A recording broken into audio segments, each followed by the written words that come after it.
हरे हरे हरे कृष्ण कृष्ण कृष्ण हरे हरे हरे राम राम राम हरे हरे हरे कृष्ण कृष्ण कृष्ण हरे हरे हरे राम राम राम हरे हरे हरे कृष्ण कृष्ण कृष्ण हरे हरे हरे राम राम राम हरे हरे हरे कृष्ण कृष्ण कृष्ण हरे हरे हरे राम राम राम हरे हरे हरे कृष्ण कृष्ण कृष्ण हरे हरे कुंडली कवरदे हरि विठ्ठल श्री गुरु ज्ञानदेव तुकाराम पंढरीनाथ भगवान की जय माऊली ज्ञानेश्वर महाराज की जय जगद्गुरु तुकाराम महाराज की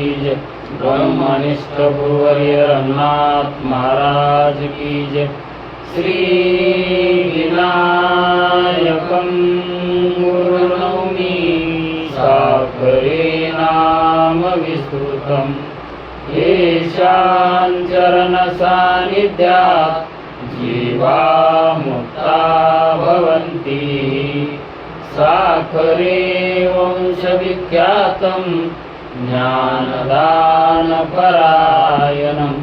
विनायकं गुरुवन्दे भवबन्धैर्मुक्तये श्रीरङ्गनाथं गुरुराजवर्यं मुमुक्षूणां ज्ञानदानेकदक्षं प्रभावती क्षेत्रनिवासिनं तं नमामि वेदान्तविदामुरिष्टं कुण्डलीकवरदे हरिविठ्ठल श्री गुरु ज्ञानदेव तुकाराम पंढरीनाथ भगवान की जय माऊली ज्ञानेश्वर महाराज की जय जो आनंद सत्य प्रकाश विभो आणि आधार नाम रूपास बुद्धी न जाणे आणि जाणे त्यास तो अपार शुद्ध परमात्मा मीच्यासे माझे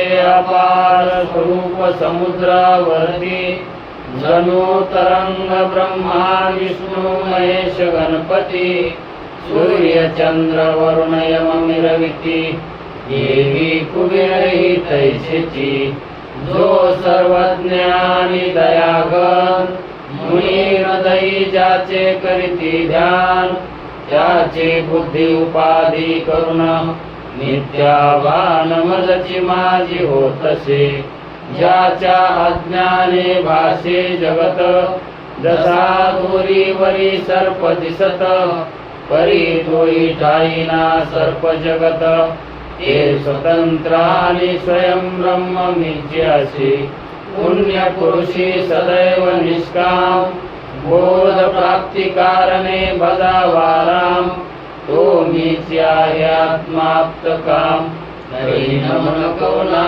करावे म्या जयांचे केलिया स्मरण सकळ विद्येचे होय अधिकरण तेची वंदू श्री चरण श्री गुरूंचे ते नमस्कार होई आता विचार सागर तरंग 6 परिच्छेद 28 आग्रह देवाचे 3 प्रश्न व त्याचे कारण. प्रश्न व कारण. प्रश्न असतो आणि त्या प्रश्नाला कारण असतं. विनाकारण प्रश्न नसतो.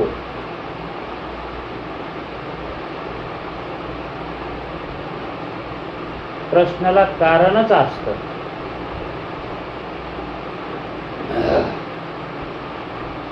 मग आग्रह देवाला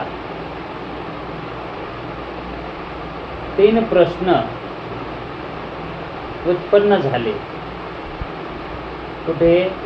स्वप्नातच.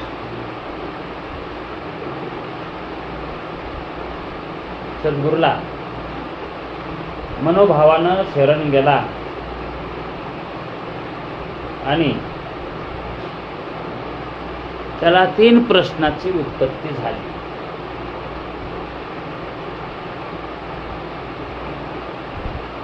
मंगलाचरण केलं आणि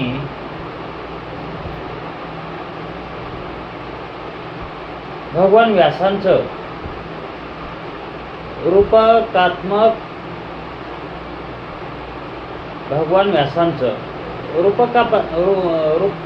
रूपक जे केलेलं आहे ते रूपक त्यांनी कसं ऐकलं, त्याच्यामध्ये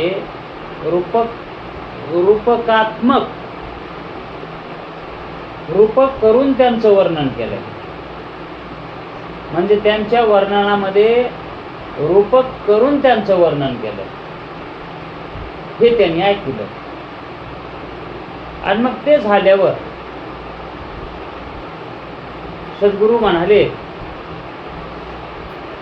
तुझा काय प्रश्न आहे तो विचार, तुझ्या सर्व प्रश्नाचे उत्तर मिळतील आणि समाधानपूर्वक मिळतील. असंच तर्कदृष्टी, आदृष्टी आणि तत्वदृष्टी श्रीगुरूकडं गेले असता तिथंही त्यांनी श्रीगुरू जवळ जाऊन ज्यावेळेस ते बसले त्यावेळेस श्रीगुरू म्हणले, आपण कोण आणि कशासाठी आला आहात, हे की नाही? आणि तुमचे काय प्रश्न असतील तर विचारा, तुम्हाला समाधानपूर्वक त्याचे उत्तर मिळतील. तसंच इथंही सद्गुरू स्वप्नातले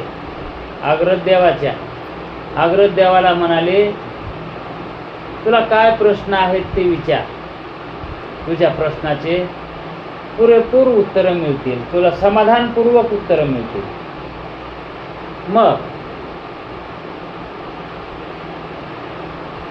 सद्गुरू प्रसन्न पाहून आग्रदेवाला आनंद झाला. सद्गुरू प्रसन्न असताना आपल्या कार्याची त्या ठिकाणी दखल घेणार आहेत असं त्याला कळालं. म्हणजे जो मनामध्ये भाव असतो तो भाव प्रगट करण्यायोग्य असा हा काल त्याला सापडला. काल, वेळ, सद्गुरू प्रसन्न असावे लागतात आणि मग त्यांना विचारलं तर आपल्याला आपल्या समाधानपूर्वक उत्तर मिळत असतात आणि त्यानं समाधान होतंय. मग आग्रदेव गुरुजीला म्हणाला, गुरुजी मी कोण आहे आणि हा संसार कुठून येतो, हा दुसरा प्रश्न. मी कोण आहे हा पहिला प्रश्न आणि हा संसार कुठून येतो हा दुसरा प्रश्न. आणि मुक्तीला हेतू जर मुक्त व्हायचा असेल तर त्याला ज्ञान अधिक कर्म, ज्ञान कर्मानं मुक्तता मिळते का ज्ञान उपासनानं मिळते? ज्ञान कर्मानं मिळते का ज्ञान उपासनाने मिळते का दोन्हीनेही मिळते? आता दोन्हीने म्हणजे हे दोन्ही नाही, कारण ज्ञान कर्म आणि ज्ञान उपासना. मग तुम्ही कर्मात जरी असलात तरी ज्ञानाची आवश्यकता आहे आणि उपासनेत असला तरीही ज्ञानाची आवश्यकता आहे का नाही? किंवा कर्माने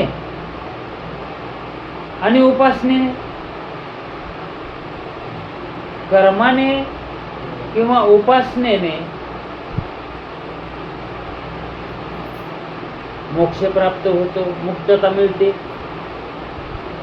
म्हणजे याला कारण ज्ञान कर्म का ज्ञान उपासना हा एक मार्ग. पण ज्ञान दोन्हीकडेही त्याने विचारला आहे, लावला आहे. कर्माच्या जोडीलाही ज्ञान लावलंय आणि उपासनेच्या जोडीलाही ज्ञान लावलंय. मग हे दोन्ही ज्ञान कर्म, ज्ञान उपासना की दोन्हीही म्हणजे काय? कर्म आणि उपासना हे मुक्तीला कारण आहेत का? असे त्यानं 3 प्रश्न विचारले. आता हे जे 3 प्रश्न आहेत, हे 3 प्रश्न म्हणजेच पूर्ण विचारसागर. मी कोण आहे? हा संसार कुठून आला? आणि मुक्तीला कारण काय? या 3 प्रश्नामध्येच काय? जीवनाची इति कर्तव्यता आहे या 3च प्रश्नामध्ये. आणि ह्या 3 प्रश्नाचं ज्याला उत्तर कळालं यथार्थपूर्व की त्याला जन्माला आल्याचे सार्थक. दुसऱ्या कोणत्याही प्रश्नानं सार्थक होत नाही. या प्रश्नाचे उत्तर ज्याला प्राप्त झाले त्याच्या जीवनाचं सार्थक. मग मी कोण आहे हा प्रश्न त्याला का उत्पन्न झाला? कारण प्रश्नाला कारण असतं. का म्हणून त्याला तसं वाटलं असन मी कोण आहे? आता प्रत्येक जणालाही वाटतंय मी कोण आहे, का तसं वाटतच नाही? सांसारिक जीवानं कधी विचार केलाय का मी कोण आहे म्हणून? अजिबात वाटत नाही. तसा प्रश्नच होत नाही. उलट तो दुसऱ्याला म्हणतो मी कोण आहे तुला माहित नाही का? मग अग्रद देवानी त्याचं कारण सांगितलंय. कशाचं? या प्रश्नाचं. मला हा प्रश्न का झाला? कारणासहित शंका विचारावी, प्रश्न विचारावा. कारणासहित विचारणाराचं विचारणं हे कारणा वाचून जर असेल तर ते विचारणंच नाही. कारणा वाचून विचारला असलं तर. आणि जर समजा एखादा म्हणला तुम्हाला हे विचारायलास, का म्हणून विचारायलास? काय नाही, उग विचारायला. ते कारण काय सांगतं? उग म्हणजे त्याला काही कारण नाही. म्हणून कारणासहित प्रश्न विचार जावे कधी पण. तसा अग्रद देवाने कारणासहित प्रश्न विचारला. तो कारण सांगतो. काय सांगतो पहा. माझा पहिला प्रश्न करण्यामध्ये असा हेतू आहे गुरुजी. माझा पहिला प्रश्न कोणता? मी कोण आहे हे जे तुम्हाला विचारलंय हे ह्या कारणामुळे विचारलंय की मी देहरूप आहे किंवा देहाहून निराळा आहे असं संशय येण्याचं कारण. असा मला संशय काय येतोय? मी देहवान आहे का देहाहून वेगळा आहे?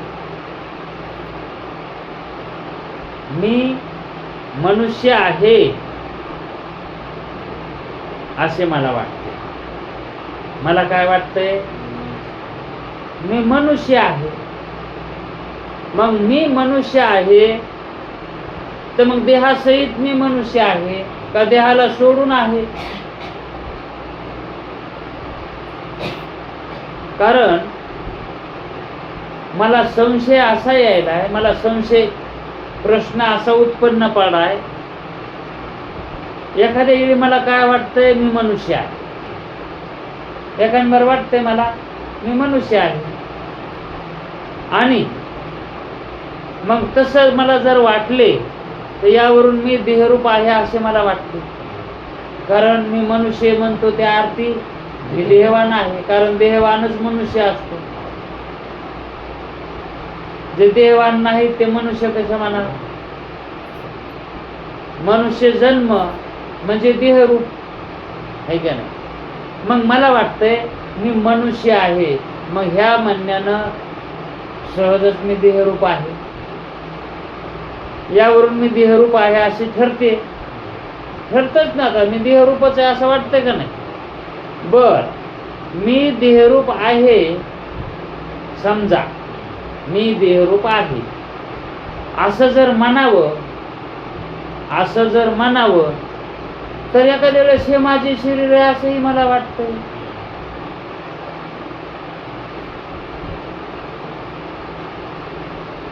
एखाद्या वेळेस काय वाटतंय? हे माझं शरीर आहे. माझं शरीर मानण्यामध्ये मी शरीर व्हालो का? शरीराहून वेगळा व्हालो. पण मी मनुष्य म्हणल्यावर मी देहवान व्हायलो. मग कवा कवा मी मनुष्य बी वाटतंय आणि कवा कवा शरीराहून वेगळा वाटतंय. मग असे म्हणावे ते एखाद्या वेळी हे माझे शरीर आहे असे मला वाटते. तसं वाटायला नाही पाहिजे होतं. मग मी देहरूप आहे का हे देह माझा आहे? मीच देह आहे का देह माझा आहे? देह माझा आहे म्हणण्यामध्ये मी देहाचे वेगळा.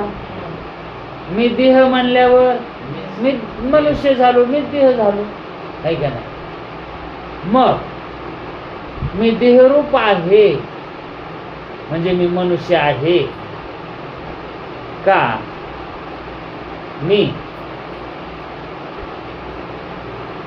हे शरीर माझं आहे? शरीर माझं आहे का मी शरीर आहे असा त्याला प्रश्न झाला. हे माझे उदाहरण सांगतो लगेच. हे माझे घर आहे असं म्हणता वेळेस आपण घरापासून वेगळे असतो. मग हा माझा देह म्हणताना मी या देहापासून वेगळा होतो. मग जसं घर म्हणजे घरातला माणूस नाही आहे का नाही? मग तो घरापासून वेगळा. मग तो म्हणतो माझं घर आहे. मग तो ज्यावेळेस माझं घर आहे म्हणतो त्या अर्थी तो घर नाही. मग ज्या अर्थी मी माझा देह आहे असा म्हणतो त्या अर्थी देह मी नाही. मग मला कधी असं बी वाटतंय. मग त्याप्रमाणे माझे शरीर आहे व या प्रतीतीने अशा समजुतीने मी देहाहून निराळा आहे, हे की नाही? असे ठरते का नाही? मग या परस्पर विरुद्ध प्रतीतीमुळे, परस्पर विरुद्ध प्रतीतीमुळं मी कोण आहे असे विचारले आहे. विचारण्याचं हे कारण झालं, हे का नाही? कारण मी कोण आहे याचं उत्तर काढण्यासाठी त्यानं सद्गुरूला प्रश्न केला, मी कोण आहे? असं विचारण्याचं कारण सुद्धा सांगितलं की कधी कधी मला वाटतंय मी मनुष्य आहे, आणि कधी कधी वाटतंय शरीर माझं आहे असंही वाटतं. मग शरीर माझं म्हणताना मी शरीराचा वेगळा होणार, आणि मी मनुष्य म्हणल्यावर मी देहवानच होणार. मग नेमकं मला कळा नाही मी कोण आहे. मला कळावं ना नेमकं मग मी कोण आहे असा प्रश्न त्याच्यामुळं झालाय, है का नाही. आता हे उगच झालंय का म्हणायला का ते मी कोण आहे, कारण सांगितलं का नाही पक्कावट. मग असे विचारले आहे का म्हणून मला तशी प्रतीती यायली म्हणून मी असं विचारलं आहे.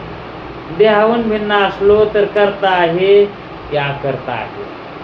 जर म्हणता तुम्ही तू देहाहून वेगळा आहेस, मग करता आहे का करता आहे, म्हणजे करता कोण पुन्हा हा प्रश्न उत्पन्न होणारच आहे का नाही.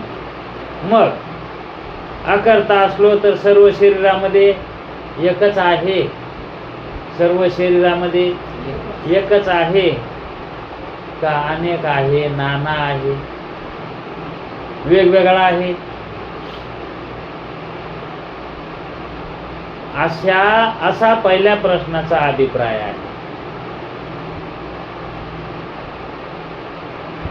पहिल्या प्रश्नाचा म्हणजे मी कोण आहे या प्रश्नाचा काय अभिप्राय सांगितला, मी एक आहे का नाना आहे. मग मी करता आहे का अकर्ता आहे, हे पुढं होणारे प्रश्न आहे. पण हे मी कोण आहे याच्या अंतर्गतच प्रश्न आहे. आणि इतक्या प्रश्नाचं उत्तर ज्यावेळेस सद्गुरू देतात त्यावेळेस हे प्रश्न आपल्या लक्षात असावेत. कारण आणखी तो विचारायला एकच प्रश्न झालाय ना आताशी, आणि त्यानं विचारलेत किती प्रश्न, 3.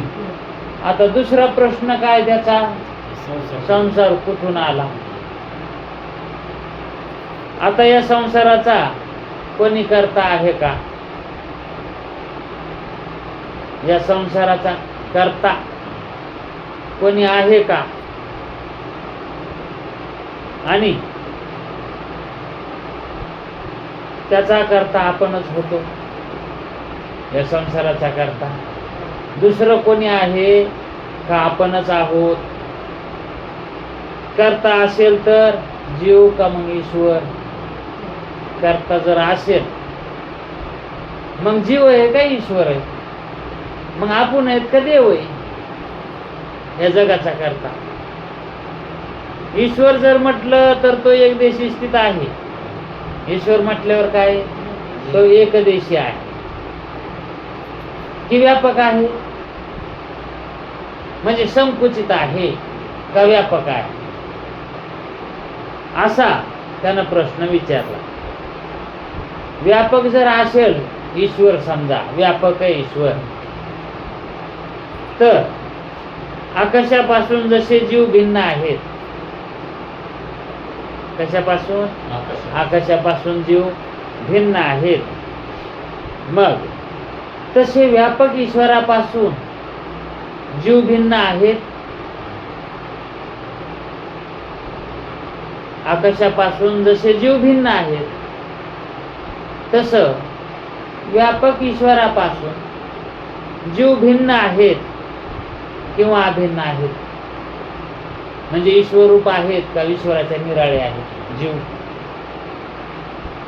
जर समजा ईश्वर व्यापक असेल तर त्या व्यापक ईश्वरापासून जसं आकाशापासून जीव भिन्न आहे तसा ईश्वरापासून जीव भिन्न आहे का अभिन्न आहे. आपण आता जीव आहेत तर आकाशापासून भिन्नच आहेत ना, आपण आकाश आहेत का, नाही ना. आपण आकाश नाही, आकाश आपण नाही. आकाशापासून आपण निराळे आहोत. मग आकाशापासून आपण भिन्न आहोत का अभिन्न आहोत? तर भिन्नच आहोत, है का नाही? मग तसे व्यापक ईश्वरापासून जीव भिन्न आहे का भिन्न आहे?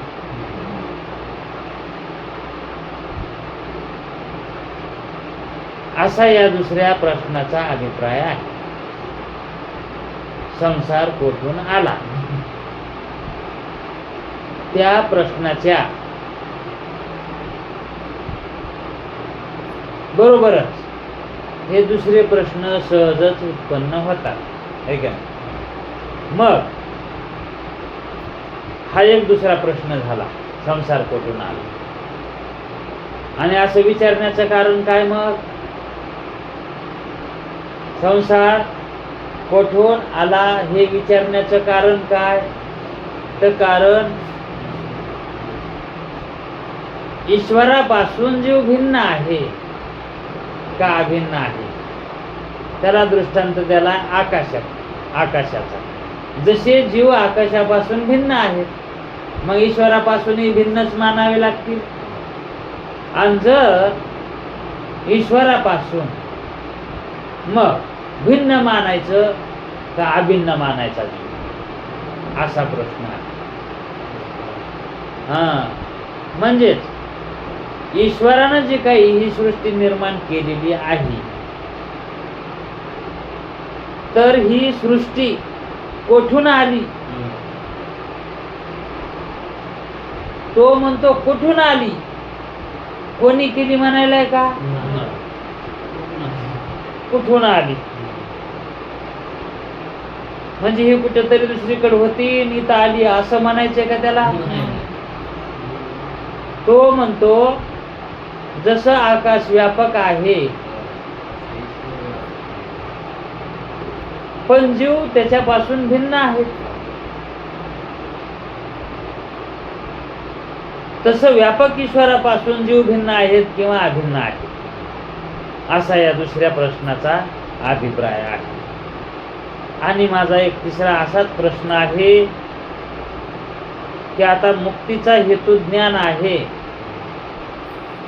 किंवा कर्म आहे?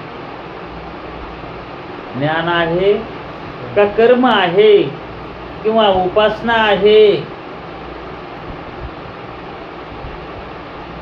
ज्ञान आहे का कर्म आहे का उपासना आहे किंवा दोन्ही आहेत? आता दोन्ही आहेत म्हणण्यात काय? दोन्ही म्हणजे ज्ञान कर्म किंवा ज्ञान उपासना किंवा कर्म उपासना आहे.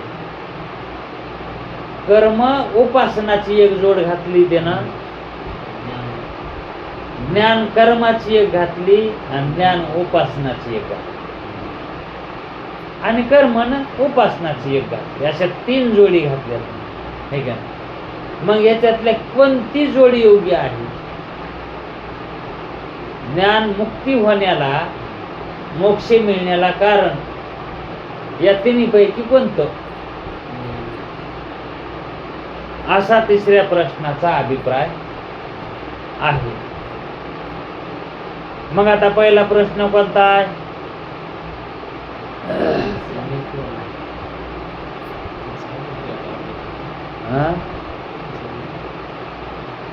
संपले का?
हरे हरे हरे कृष्ण कृष्ण कृष्ण हरे हरे हरे राम राम राम हरे हरे हरे कृष्ण कृष्ण कृष्ण हरे हरे हरे राम राम राम हरे हरे हरे कृष्ण कृष्ण कृष्ण हरे हरे हरे राम राम राम हरे हरे हरे कृष्ण कृष्ण कृष्ण हरे हरे हरे राम राम राम हरे हरे हरे कृष्ण कृष्ण कृष्ण हरे हरे कुंडली कवरदे हरि विठ्ठल श्री गुरु ज्ञानदेव तुकाराम पंढरीनाथ भगवान की जय माऊली ज्ञानेश्वर महाराज की जय जगद्गुरु तुकाराम महाराज की जय ब्रह्मनिष्ठ गुरुवर्य रंगनाथ महाराज की जय श्री विनायकं गुरुर्नौमि साकरे नाम विस्तृतं येषां चरण सान्निध्यात् जीवा मुक्ता भवन्ति साखरे वंशविख्यातं ज्ञानदानपरायणं विनायकं गुरुवन्दे भवबन्धैर्मुक्तये श्रीरङ्गनाथं गुरुराजवर्यं मुमुक्षूणां ज्ञानदानेकदक्षं प्रभावती क्षेत्रनिवासिनं तं नमामि वेदान्तविदामुरिष्टं कुण्डलीकवरदे हरिविठ्ठल श्री गुरु ज्ञानदेव तुकाराम पंढरीनाथ भगवान की जय माऊली ज्ञानेश्वर महाराज की जय जो आनंद सत्य प्रकाश विभो आणि आधार नाम रूपास बुद्धी न जाणे आणि जाणे त्यास तो अपार शुद्ध परमात्मा मीच्यासे माझे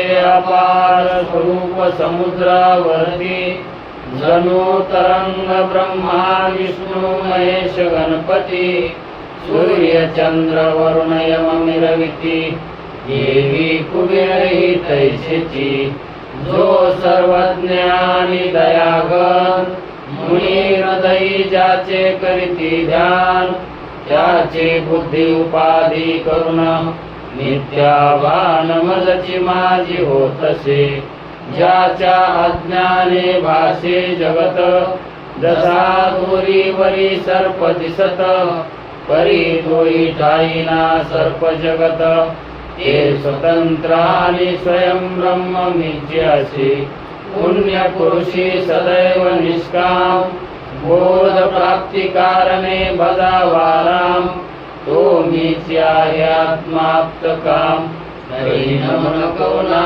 करावे म्या जयांचे केल्या स्मरण सकळ विद्येचे होय अधिकरण तेची वंदू श्री चरण श्री गुरूंचे ते नमस्कार आता विचार सागर तरंग 6 परिच्छेद 28 आग्रह देवाचे 3 प्रश्न व त्याचे कारण. प्रश्न व कारण. प्रश्न असतो आणि त्या प्रश्नाला कारण असतं. विनाकारण प्रश्न नसतो.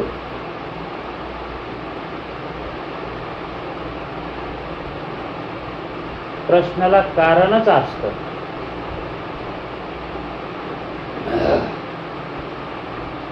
मग आग्रह देवाला 3 प्रश्न उत्पन्न झाले. कुठे? स्वप्नातच.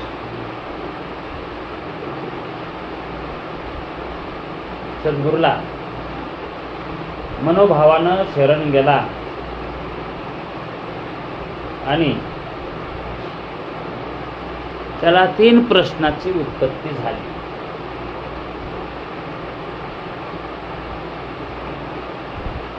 मंगलाचरण केलं आणि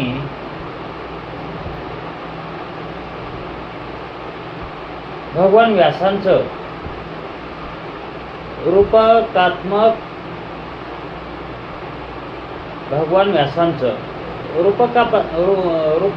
रूपक जे केलेलं आहे ते रूपक त्यांनी कसं ऐकलं, त्याच्यामध्ये रूपकात्मक रूपक करून त्यांचं वर्णन केलं. म्हणजे त्यांच्या वर्णनामध्ये रूपक करून त्यांचं वर्णन केलं, हे त्यांनी ऐकलं. आणि मग ते झाल्यावर सद्गुरू म्हणाले, तुझा काय प्रश्न आहे तो विचार, तुझ्या सर्व प्रश्नाचे उत्तर मिळतील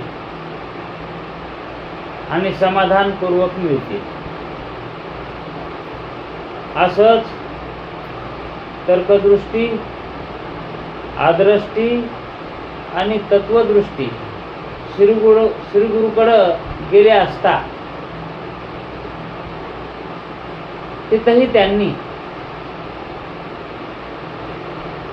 श्रीगुरू जवळ जाऊन ज्यावेळेस ते बसले त्यावेळेस श्रीगुरू म्हणले, आपण कोण आणि कशासाठी आला आहात, हे की नाही?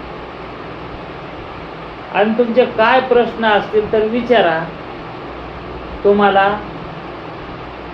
समाधानपूर्वक त्याचे उत्तर मिळतील. तसंच इथंही सद्गुरू स्वप्नातले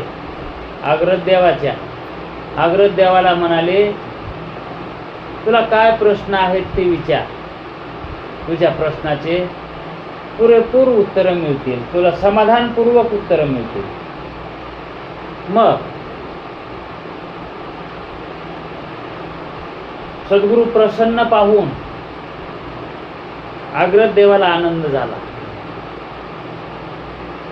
सद्गुरू प्रसन्न असताना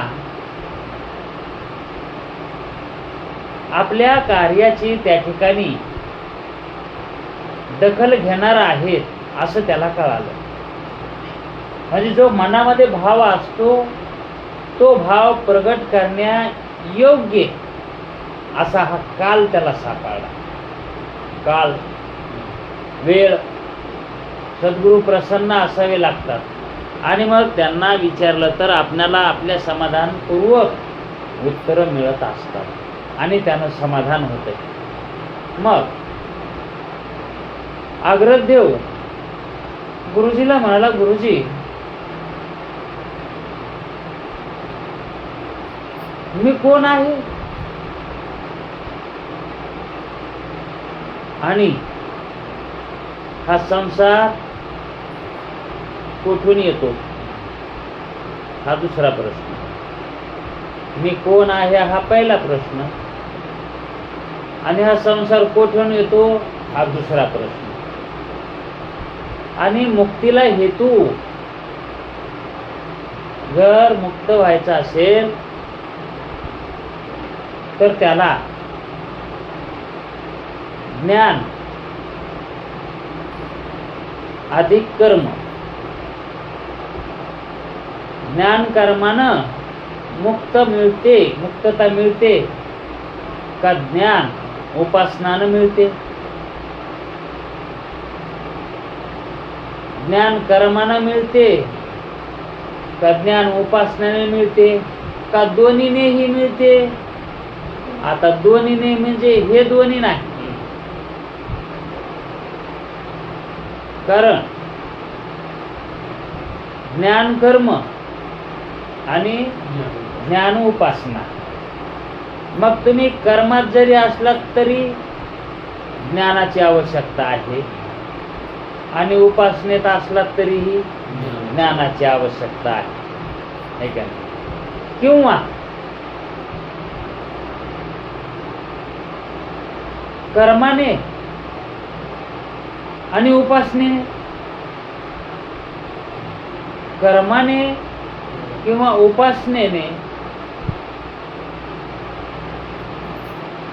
मोक्ष प्राप्त होतो, मुक्तता मिळते. म्हणजे याला कारण ज्ञान कर्म का ज्ञान उपासना हा एक मार्ग. पण ज्ञान दोन्हीकडेही त्याने विचारला आहे, लावला आहे. कर्माच्या जोडीलाही ज्ञान लावलंय आणि उपासनेच्या जोडीलाही ज्ञान लावलंय. मग हे दोन्ही ज्ञान कर्म, ज्ञान उपासना की दोन्हीही म्हणजे काय? कर्म आणि उपासना हे मुक्तीला कारण आहेत का? असे त्यानं 3 प्रश्न विचारले. आता हे जे 3 प्रश्न आहेत, हे 3 प्रश्न म्हणजेच पूर्ण विचार सागर. मी कोण आहे? हा संसार कुठून आला? आणि मुक्तीला कारण काय? या 3 प्रश्नामध्येच काय? जीवनाची ती कर्तव्यत आहे या 3च प्रश्नामध्ये. आणि ह्या 3 प्रश्नाचं ज्याला उत्तर कळालं यथार्थपूर्व की त्याला जन्माला आल्याचे सार्थक. दुसऱ्या कोणत्याही प्रश्नानं सार्थक होत नाही. या प्रश्नाचे उत्तर ज्याला प्राप्त झाले त्याच्या जीवनाचं सार्थक. मग मी कोण आहे हा प्रश्न त्याला का उत्पन्न झाला? कारण प्रश्नाला कारण असतं. का म्हणून त्याला तसं वाटलं असन मी कोण आहे? आता प्रत्येक जणालाही वाटतंय मी कोण आहे, का तसं वाटतच नाही? सांसारिक जीवानं कधी विचार केलाय का मी कोण आहे म्हणून? अजिबात वाटत नाही. तसा प्रश्नच होत नाही. उलट तो दुसऱ्याला म्हणतो मी कोण आहे तुला माहित नाही का? मग अग्रज देवानी त्याचं कारण सांगितलंय. कशाचं? या प्रश्नाचं. मला हा प्रश्न का झाला? कारणासहित शंका विचारावी, प्रश्न विचारावा. कारणासहित विचारणाराचं विचारणं हे कारणा वाचून जर असेल तर ते विचारणंच नाही. कारणा वाचून विचारला असलं तर. आणि जर समजा एखादा म्हणला तू मला हे विचारायलास, का म्हणून विचारायलास? काय नाही, उग विचारायला. ते कारण काय सांगतो? उग म्हणजे त्याला काही कारण नाही. म्हणून कारणासहित प्रश्न विचार जावे कधी पण. तसा अग्रज देवाने कारणासहित प्रश्न विचारला. तो कारण सांगतो. काय सांगतो पहा. माझा पहिला प्रश्न करण्यामध्ये असा हेतू आहे गुरुजी. माझा पहिला प्रश्न कोणता? मी कोण आहे हे जे तुम्हाला विचारलंय हे ह्या कारणामुळे विचारलंय की मी देहरूप आहे किंवा देहाहून निराळा आहे. असं संशय येण्याचं कारण, असा मला संशय का येतोय? मी देहवान आहे का देहाहून वेगळा आहे? मी मनुष्य आहे असे मला वाटते. मला काय वाटतंय? मी मनुष्य आहे. मग मी मनुष्य आहे तर मग देहासहित मी मनुष्य आहे का देहाला सोडून आहे? कारण मला संशय असा यायलाय, मला संशय प्रश्न असा उत्पन्न पडलाय. एखाद्या वेळी मला काय वाटतंय? मी मनुष्य आहे. एखाद्यावर वाटतंय मला मी मनुष्य आहे. आणि मग तसं मला जर वाटले तर यावरून मी देहरूप आहे असे मला वाटते. कारण मी मनुष्य म्हणतो त्या अर्थी मी देहवान आहे. कारण देहवानच मनुष्य असतो. जे देहवान नाही ते मनुष्य कसं म्हणा? मनुष्य जन्म म्हणजे देहरूप आहे का नाही? मग मला वाटतंय मी मनुष्य आहे. मग ह्या म्हणण्यानं सहजच मी देहरूप आहे. यावरून मी देहरूप आहे असे ठरते. ठरतच ना. आता मी देहरूपच आहे असं वाटतंय का नाही? बर, मी देहरूप आहे समजा. मी देहरूप आहे असं जर म्हणावं तर एखाद्या वेळेस हे माझे शरीर आहे असंही मला वाटतंय.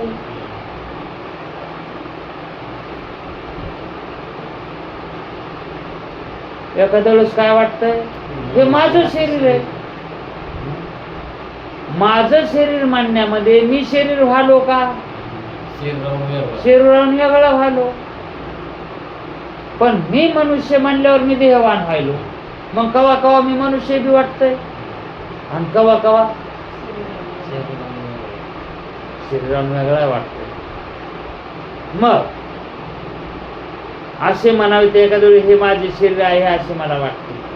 तसं वाटायला नाही पाहिजे होतं. मग मी देहरूप आहे का हे देह माझा आहे? मीच देह आहे का देह माझा आहे? देह माझा आहे म्हणण्यामध्ये मी देहाचे वेगळा. मी देह म्हणल्यावर मी मनुष्य झालो, मीच देह झालो आहे का नाही? मग मी देहरूप आहे म्हणजे मी मनुष्य आहे का मी हे शरीर माझं आहे? शरीर माझं आहे का मी शरीर आहे? असा त्याला प्रश्न झाला. हे माझे उदाहरण सांगतो लगेच. हे माझे घर आहे असं म्हणता वेळेस आपण घरापासून वेगळे असतो. मग हा माझा देह म्हणताना मी या देहापासून वेगळा होतो. मग जसं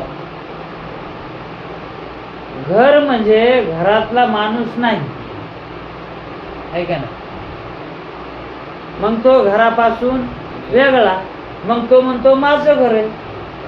मग तो ज्यावेळेस माझं घर आहे म्हणतो त्या अर्थी तो घर नाही. मग ज्या अर्थी मी माझा देह आहे असा म्हणतो त्या अर्थी देह मी नाही. मग मला कधी असं बी वाटतंय. मग त्याप्रमाणे माझे शरीर आहे व या प्रतीतीने अशा समजुतीने मी देहाहून निराळा आहे, हे की नाही?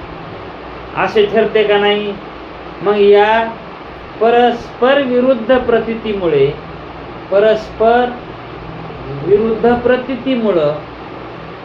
मी कोण आहे असे विचारले आहे. विचारण्याचं हे कारण झालं, हे का नाही? कारण मी कोण आहे याचं उत्तर काढण्यासाठी त्यानं सद्गुरूला प्रश्न केला. मी कोण आहे असं विचारण्याचं कारण सुद्धा सांगितलं की कधी कधी मला वाटतंय मी मनुष्य आहे, आणि कधी कधी वाटतंय शरीर माझं आहे असंही वाटतं. मग शरीर माझं म्हणताना मी शरीराचा वेगळा होणार, आणि मी मनुष्य म्हणल्यावर मी देहवानच होणार. मग नेमकं मला कळलं नाही मी कोण आहे. मला कळावं ना नेमकं, मग मी कोण आहे असा प्रश्न त्याच्यामुळं झालाय, है का नाही. आता हे उगच झालंय का म्हणायला का ते मी कोण आहे, कारण सांगितलं का नाही पक्कावट. मग असे विचारले आहे का, म्हणून मला तशी प्रतीती यायली म्हणून मी असं विचारलं आहे. देहाहून भिन्न असलो तर करता आहे की अकर्ता आहे. जर मानता तुम्ही तू देहाहून वेगळा आहेस, मग करता आहे का अकर्ता आहे, म्हणजे करता कोण पुन्हा, हा प्रश्न उत्पन्न होणारच आहे का. मग अकर्ता असलो तर सर्व शरीरामध्ये एकच आहे, सर्व शरीरामध्ये एकच आहे का अनेक आहे, नाना आहे, वेगवेगळा आहे. असा पहिल्या प्रश्नाचा अभिप्राय आहे. पहिल्या प्रश्नाचा म्हणजे मी कोण आहे या प्रश्नाचा काय अभिप्राय सांगितला, मी एक आहे का नाना आहे. मग मी करता आहे का अकर्ता आहे, हे पुढं होणारे प्रश्न आहे. पण हे मी कोण आहे याच्या अंतर्गतच प्रश्न आहे. आणि इतक्या प्रश्नाचं उत्तर ज्यावेळेस सद्गुरू देतात त्यावेळेस हे प्रश्न आपल्या लक्षात असावे. कारण आणखी तो विचारायला एकच प्रश्न झालाय ना आताशी, आणि त्यानं विचारलेत किती प्रश्न. आता दुसरा प्रश्न काय त्याचा, संसार कुठून आला. आता या संसाराचा कोणी करता आहे का, या संसाराचा करता कोणी आहे का, आणि त्याचा करता आपणच होतो. या संसाराचा करता दुसरं कोणी आहे का आपणच आहोत. करता असेल तर जीव का मग ईश्वर. करता जर असेल मग जीव आहे का ईश्वर आहे, मग आपण आहेत का देव आहे या जगाचा करता. ईश्वर जर म्हटलं तर तो एकदेशी स्थित आहे. ईश्वर म्हटल्यावर काय, तो एकदेशी आहे की व्यापक आहे, म्हणजे संकुचित आहे का व्यापक आहे, असा त्यानं प्रश्न विचारला. व्यापक जर असेल ईश्वर, समजा व्यापक आहे ईश्वर, तर आकाशापासून जसे जीव भिन्न आहेत, कशापासून, आकाशापासून जीव भिन्न आहेत, मग तसे व्यापक ईश्वरापासून जीव भिन्न आहेत. आकाशापासून जसे जीव भिन्न आहेत तसं व्यापक ईश्वरापासून जीव भिन्न आहेत किंवा अभिन्न आहेत. म्हणजे ईश्वरूप आहेत का ईश्वराच्या निराळे आहेत जीव. जर समजा ईश्वर व्यापक असेल तर त्या व्यापक ईश्वरापासून जसं आकाशापासून जीव भिन्न आहे तसा ईश्वरापासून जीव भिन्न आहे का अभिन्न आहे. आपण आता जीव आहेत तर आकाशापासून भिन्नच आहेत ना. आपण आकाश आहेत का, नाही ना. आपण आकाश नाही, आकाश आपण नाही. आकाशापासून आपण निराळे आहोत. मग आकाशापासून आपण भिन्न आहोत का अभिन्न आहोत? तर भिन्नच आहोत, आहे का नाही? मग तसे व्यापक ईश्वरापासून जीव भिन्न आहे का अभिन्न आहे?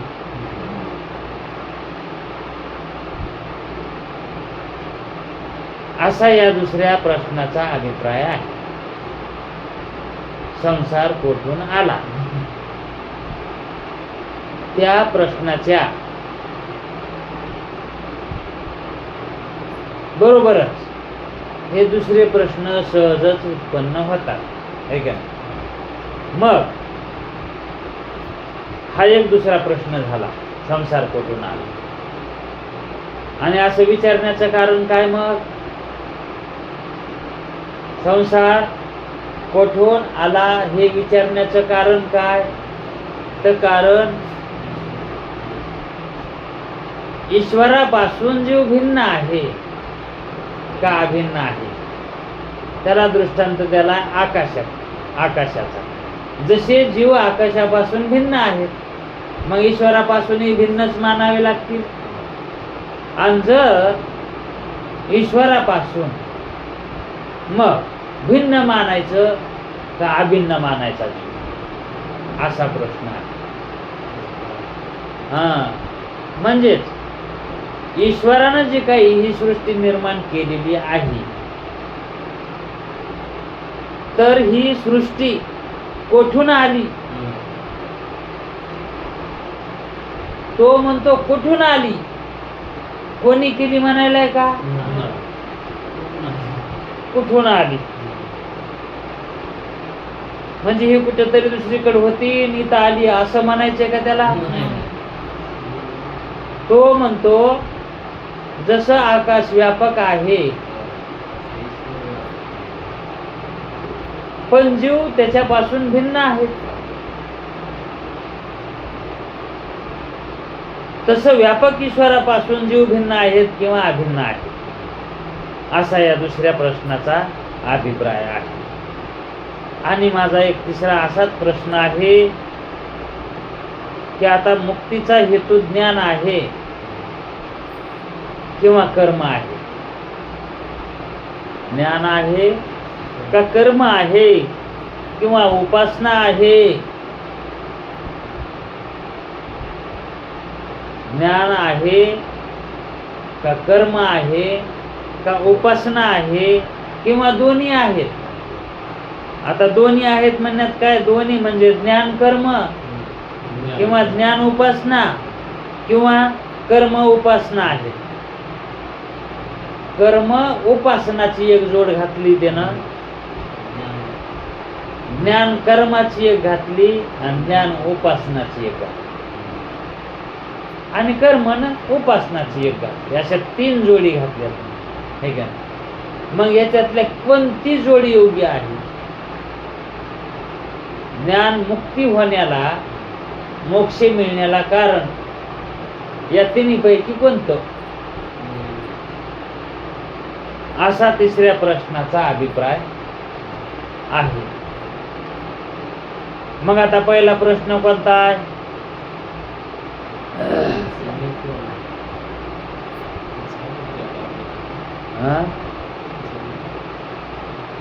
संपल आहे का?